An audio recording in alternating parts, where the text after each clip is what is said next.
નમસ્કાર મિત્રો, સુ સ્ટુડિયો ચેનલમાં તમારું હાર્દિક સ્વાગત છે. બધાને મારા હર હર મહાદેવ. નંબર 1ની વાત કરીએ મિત્રો, ધ્યાનથી સાંભળજો. સ્વસ્થ રહેવાના હું તમને ખાસ ઉપાય જણાવવાની છું. જેને 100 વર્ષ જીવવું હોય, જેને 100 વર્ષ સુધી આયુષ્યમાં કાંઈ પણ દવા ન ખાવી હોય, તમારે આવી નાની નાની બાબતો ધ્યાનમાં રાખવી જોઈએ. તો તમારી ઉંમર 100 વર્ષ થશે. મિત્રો ચાલો ટોપિક તરફ આગળ વધીએ. નંબર 1ની વાત કરીએ તો તમારે દરરોજ રાત્રે ખાસ કરીને સૂતા પહેલાં શું કરવાનું છે, તો કે પેશાબ કરવાથી કિડનીને ક્યારેય પણ ખરાબ થતી નથી અને નુકસાન પણ થતું નથી. તો યાદ રાખજો મિત્રો, રાત્રે સૂતા પહેલાં પેશાબ કરીને સૂવું જોઈએ. 2 નંબરની વાત કરીએ તો દૂધમાં વરિયાળી નાખી તેને લગાવીને પીવાથી મિત્રો, દૂધમાં વરિયાળી નાખી, ખાંડ નહીં વરિયાળી નાખી પીવાથી કમરના દુખાવામાં હંમેશા માટે રાહત મળે છે.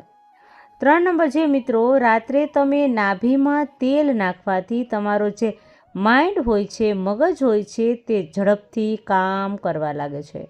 હા મિત્રો, નંબર 4 જોઈએ તો રોજ દહીં ખાય છે જે વ્યક્તિ, રોજ દહીંનું સેવન કરે છે, તેને કદી પણ પેશાબનું ઇન્ફેક્શન થતું નથી.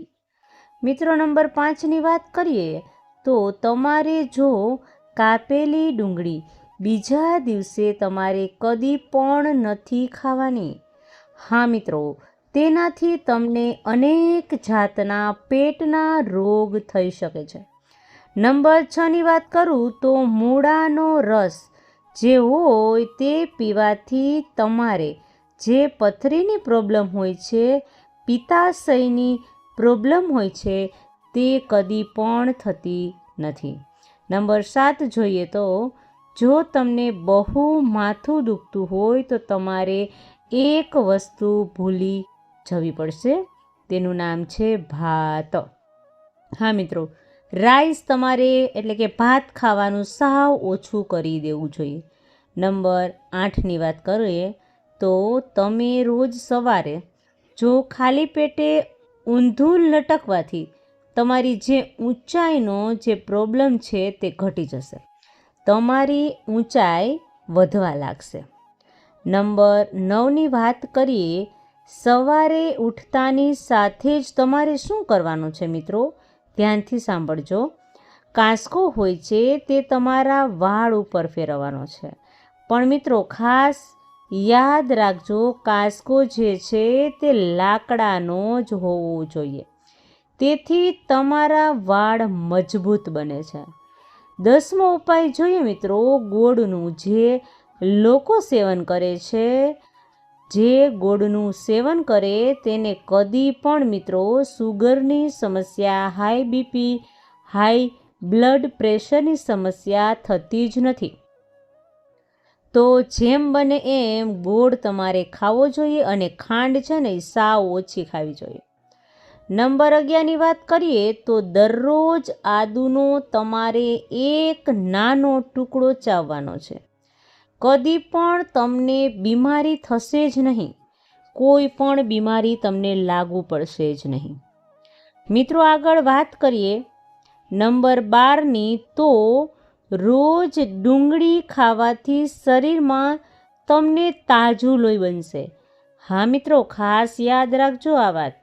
નંબર 13, જો તમારા હોઠ કાળા થઈ ગયા હોય તો શું કરવાનું છે, રાત્રે સૂતા પહેલાં તમારે શું કરવાનું, તો કે દહીં હોય ને એની મલાઈ લગાવવાની, દૂધની મલાઈ લગાવવાની, તેનાથી તમારા હોઠ લાલ અને એકદમ સાફ થઈ જશે અને મુલાયમ થઈ જશે. આગળના ઉપાયની વાત કરું તો રોજ તમે ખાસ કરીને બોરનું સેવન કરો. જે આપણે બોર આવે છે, જે ખાટા મીઠા હોય છે, તેનું તમારે સેવન કરવાનું છે. તમને અનેક જાતના પેટના રોગોથી શાંતિ મળી જશે અને એ દૂર થઈ જશે. કારણ કે મિત્રો બોરમાં વિટામિન સી હોય છે. નંબર 15ની વાત કરીએ તો રોજ સવારે તમારે શું કરવાનું છે? તાજા ટમેટા ખાવાના છે. તેનાથી તમને જલ્દી સફેદ વાળ આવતા બંધ થઈ જશે. હા મિત્રો, સફેદ વાળની સમસ્યા નાબૂદ થઈ જશે અને ઉંમર પણ દેખાશે નહીં. 16 નંબરની વાત કરીએ તો નાસ્તામાં તમારે એલચી ખાવાથી શ્વાસની જે તકલીફ હશે, જેને શ્વાસ ચડી જાય છે, તેને તકલીફ મટી જશે. તો એલચી ખાવી જોઈએ મિત્રો, વધારે માત્રામાં નહીં, પરંતુ નાસ્તાના ટાઈમે મિત્રો, સવારે નાસ્તાના સમયે. 17 નંબરની વાત કરીએ તો જો કાનમાં મેલ તમારો જમા થઈ જાય અને તમને એમાં ખંજવાળ આવે છે, તો તમારે તેનાથી છુટકારો મેળવવો હોય મિત્રો, તો શું કરવાનું છે? ધ્યાનથી સાંભળજો.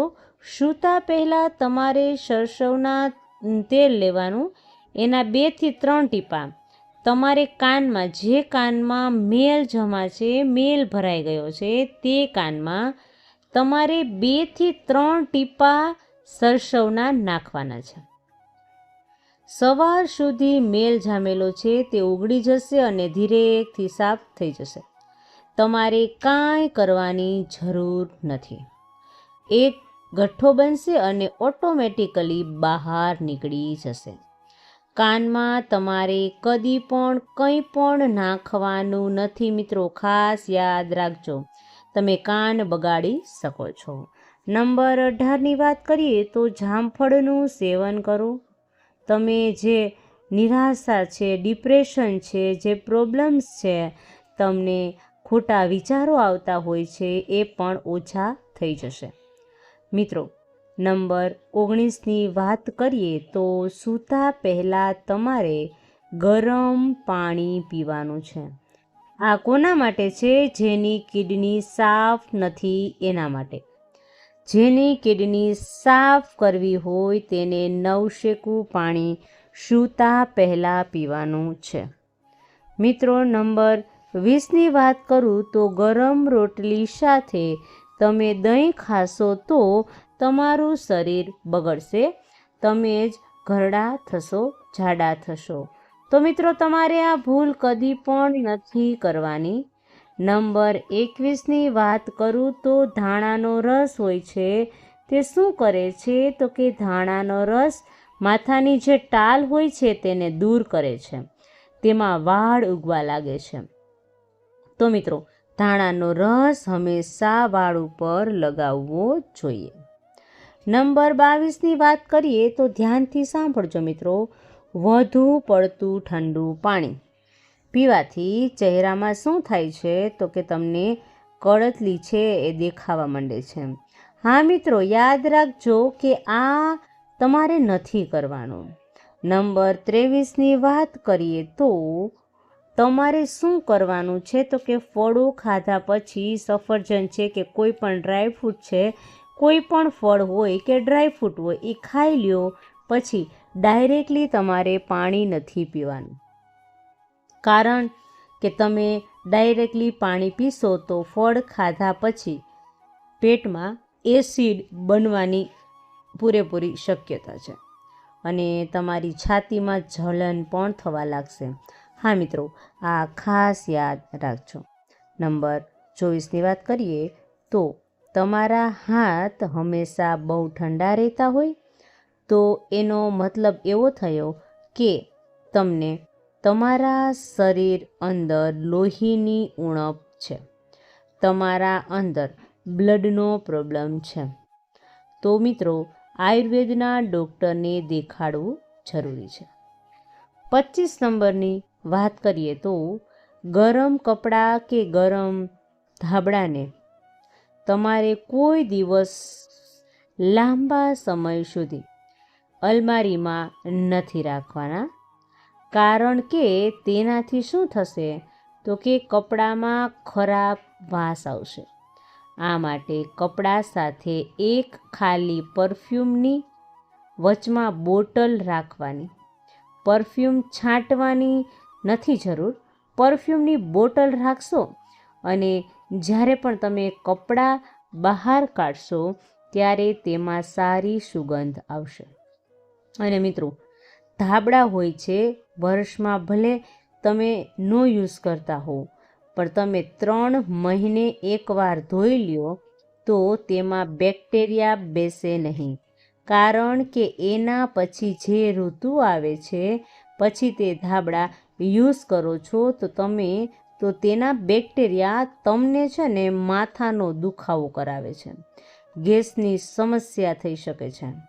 મિત્રો, નંબર 26ની વાત કરીએ તો વાળને લાંબા અને ઘાટા બનાવવા હોય તો તમારે શું કરવાનું છે તો કે સરસવનું તેલ આવે છે તેમાં થોડુંક દૂધ મિક્સ કરવાનું છે અને તમારે તમારા માથામાં લગાવવાનું છે.